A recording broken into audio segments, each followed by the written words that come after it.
वसीयतनामा तैयार करते वक्त पिता ने कहा, बेटे को मैंने जर, जमीन और घर दे दिया है। वसीयतनामा तैयार करते वक्त पिता ने कहा, बेटे को मैंने जर, जमीन और घर दे दिया है।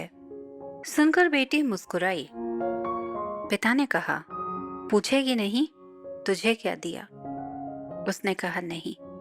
पिता ने कहा, फिर भी बताए देता हूं। पिता ने कहा, फिर भी बताए देता हूं, तुझे दिया है मैंने एक खुला आसमान, ताकि तू जी भर उड़ सके और घर को घर बना सके।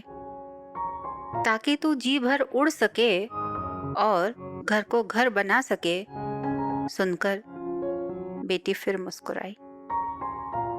पिता ने फिर समझाया, बेटी का घर पति का घर होता है, बेटियां तो पराई होती हैं। जाकर अपने घर को घर बनाना बेटी। बेटी बड़ी शिद्दत से पिता की सीख सुन रही थी। पति के घर आई। उस घर को अब अपना समझ उसने बड़े प्यार से सजाया। खाली मकान को घर भी बनाया। एक दिन अनबन हुई पति से किसी बात पर। पति ने कहा, चली जा, ये तेरा नहीं मेरा घर है। तू तो दूसरे घर से आई है। ये सुन अब की वो थोड़ा और मुस्कुराई। जवान होता बेटा रोज ये सब देखता था। जवान होता बेटा रोज ये सब देखता था।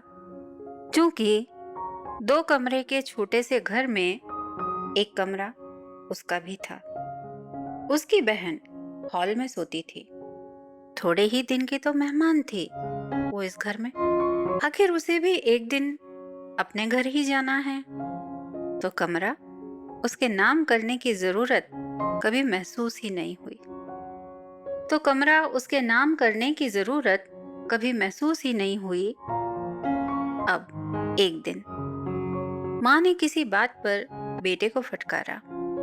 बेटे ने बड़ी उद्दंडता से कहा, हाँ माँ, घर तो तुम्हारा था ही कहाँ। ये तो हमारा है जो हमारे पिता हमें दे गए। हाँ माँ, घर तो तुम्हारा था ही कहाँ। ये तो हमारा है जो हमारे पिता हमें दे गए। अब बेटी सोच में है। आखिर बचपन इतने साल जहां बीता, वो घर किसका था? शादी के बाद जिस घर को अपना समझ सजाती रही, वो किसका था? पगली कहीं की। पगली कहीं की इतना भी नहीं समझती कि वो बेटी है। उसका तो कोई घर है ही नहीं। ये बात समझ आते ही वो इस बार बड़ी जोर से मुस्कुराई।